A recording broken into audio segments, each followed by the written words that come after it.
This week's best MMA bets 2.0, revamping the series a bit.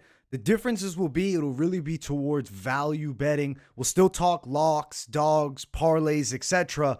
But I want to talk about valuable plays, not talking about a minus 1,000 favorite or something that just really isn't worth betting. So changing it up a bit. Obviously, different view of me here. We're in full screen. We got the HD camera out, which I love bringing out, and I'm happy to have it back. Smash the like button for the new look. Let me know in the comments what you guys think. Subscribe if you're new and turn those post notifications on too. And let's start it off. We are going to talk about the value locks of the night across UFC Vegas 44 and Bellator 272. Two sweet cards we have back-to-back Friday and Saturday this weekend. Now, the first of the value locks of the night. I really like Jimmy Crute's chances against Jamal Hill. He's sitting around minus 160 to win. Money line, there's good value there. I expect him to actually get this fight done by submission. Jamal Hill just, a little bit over 4 months ago has his arm seriously dislocated against Paul Craig. MMA math doesn't work, but let's note one thing. Jimmy Crute submitted Paul Craig a few years back. I feel like Jimmy Crute is definitely going to look to get this fight to the floor here, as he should. Standing up with Jamal Hill can be trouble because Hill definitely does have some good striking. He's athletic, he's fast, he's rangy. Crute's definitely improved his stand-up game a lot, though. Dangerous boxing, too. Some nice low kicks in his arsenal as well. I expect Jimmy Crute to strike a bit, but look towards getting the fight to the floor. I think he does. I think he gets a submission win, probably around the second round. I like Jimmy Crute as the first value lock of the night. Minus 160, good money there. The odds will range depending where you go, but that's a good baseline price that you'll probably see. Jimmy Crute, the first of the value locks of the night. Now, the second value lock of the night, veteran of the game, Leonardo Santos over Clay Guida. He's sitting at about minus 180. Clay Guida is a very good wrestler. Santos, very high-level jiu-jitsu practitioner.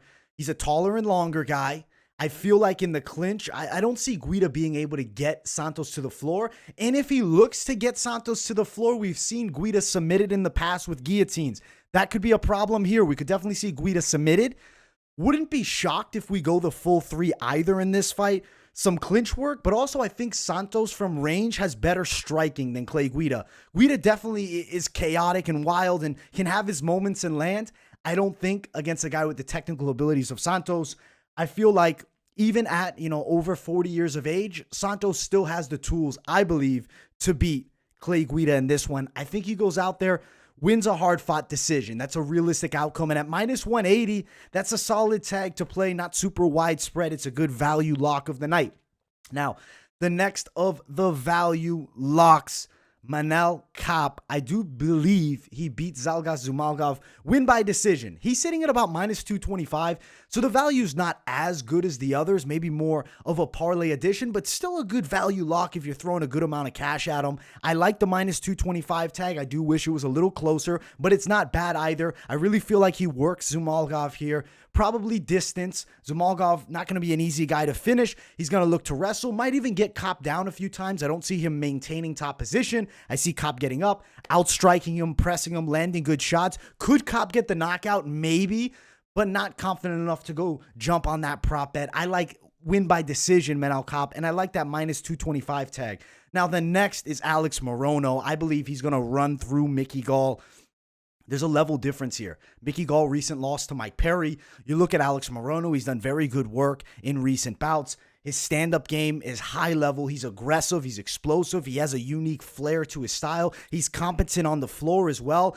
I don't see Mickey Gall having a lot of success standing. I don't see Mickey Gall landing takedowns. I see Morono winning the fight. Now, odds minus 220. I think Morono can get a TKO here and stop Mickey, but it's not an easy feat. It's not like Mickey Gall's a guy that goes out easy here. Could Morono get him out in the second or third round? I think very possible, but minus 220 tag, not a bad play, and he is a value lock. Now, we do have a value lock from Bellator. I don't want to go crazy betting Bellator prelims. I think that is how you get in trouble. So the value lock is going to be Kyoji Horiguchi in the main event. Minus 170. I think he defeats Sergio Pettis and retains his title there.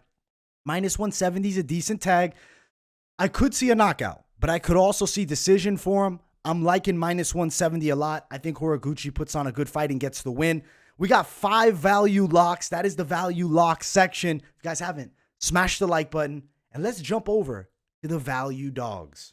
Now, the first of the value dogs, for me, it's got to be Brad Riddell. Now, obviously, the odds are not great for him. He's not this massive underdog, but I do think he has a high likelihood of beating Rafael Fiziev since he finishes fights better. He's offensively better with the wrestling too. Plus 100. I do think fight goes the distance. I do think Riddell wins a decision. I'm taking plus money on Brad Riddell over Rafael Fiziev there.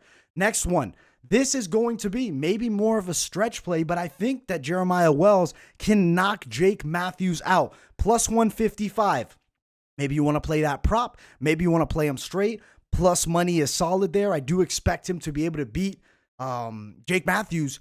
Only issue would be is if Wells gasses, goes too crazy for the finish. I think we got a good round and a half from Wells. I think he beats Jake Matthews, and I think he's a solid underdog this week value-wise too. And another Bellator dog that I really like the value of. Kai Kamaka making his debut there. He takes on John DeJesus. I think DeJesus is going to beat him. He brings in a long range advantage. He's the taller guy. He's been consistently fighting in Bellator. You see guys jump ship to Bellator, expect great success. It doesn't always come. I think John DeJesus goes out there, outpoints him, wins a decision. He's sitting at plus 165. That's a juicy play. I think that right there is a pretty fantastic potential underdog play for Bellator with some solid plus money. Now, I will give you guys some of my favorite props for both these cards. I like more so UFC prop betting here. I like Crute wins by submission. That's really one of my favorites, if not my favorite. Plus 380 range at best value. You will get it at least plus 200 or more. Try to look for it at plus 250 or even more than that. I like that plus 380 tag. If you can find that, that's a must bet. Manel Kape wins by decision, plus 160. I think there's great value there. I do expect him to beat Zhumagov, wins by decision. Plus 160 tag is pretty good. You're getting plus money on Kape, who's, a strong favorite in the minus 225 range. And then a favorite prop, but more of a Hail Mary, has got to be Jeremiah Wells to knock out Jake Matthews. Plus 550 for that. I like it.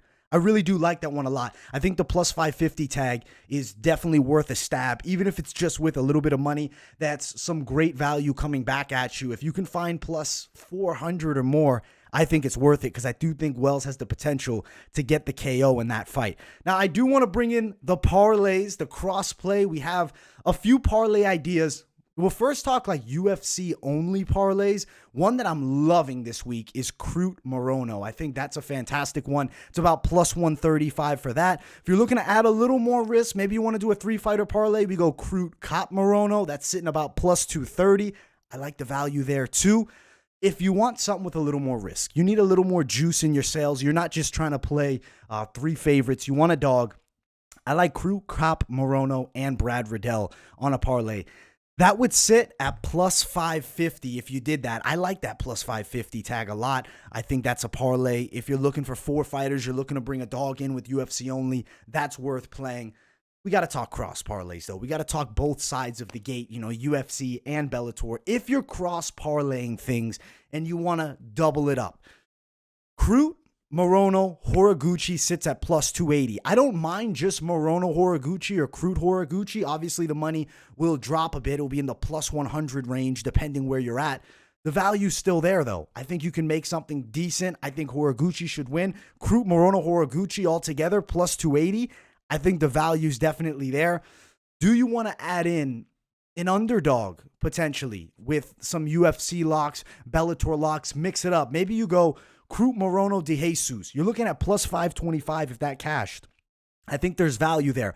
Obviously, you can add in Manel Kape and other fighters, Leonardo Santos, etc.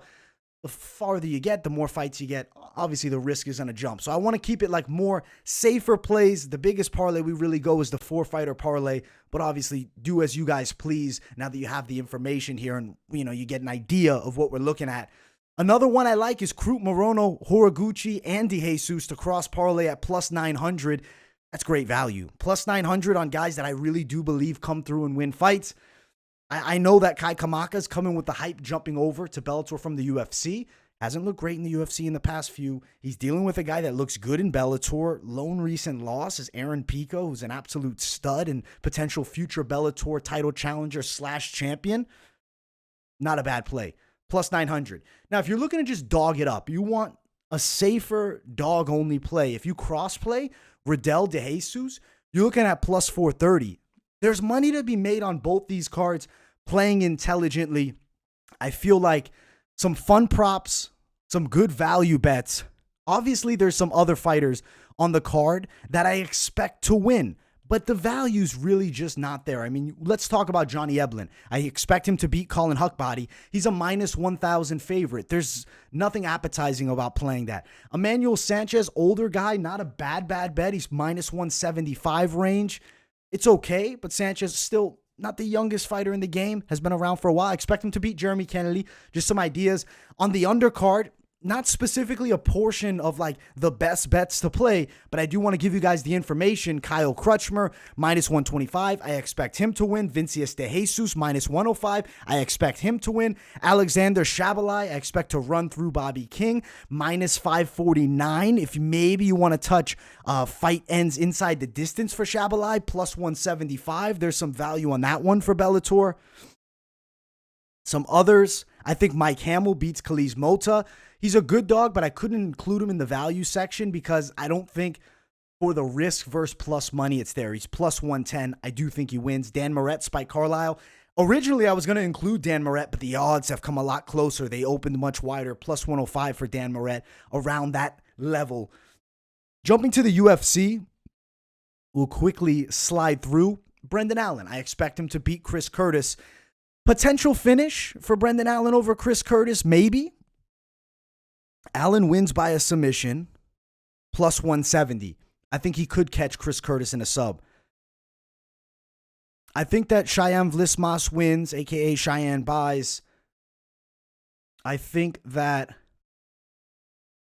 betting-wise, though, don't go too crazy. I think Maki Pitolo, Dushko Tudorovic's an intriguing matchup. I know a lot of people are on Maki Pitolo as a dog, though I think Tudorovic beats him by a decision. He's minus 155. Not confident enough to load him in as a value lock, but still a potential play that you could do if you're intrigued by that. And then the main event's Jose Aldo, Rob Font. I will still talk about that just a bit. Plus 130 for Aldo. A lot of people are on him. Rob Font about minus 140 for him. Personally, I did pick Font to beat Aldo, but it's going to be tricky, and it really depends on all those game plan. If he brings the low kicks in, this fight definitely does change substantially. Over 3.5, minus 175 is a potential bet you could play there. I think fight goes the distance. That's minus 135. Overall, both these cards have some value spots in betting. Just some final ideas to continually talk about the card. Overall, I think great action. It's going to be a lot of fun. Smash that like button and subscribe if you guys are new. Let me know what you think of the new look, this week's best MMA bets. Do you prefer the old format? Do you like this format more? I'd love to know. I appreciate each and every one of you guys. Thank you all so much for the continued support. Be back. See you all in the next video. Peace, guys.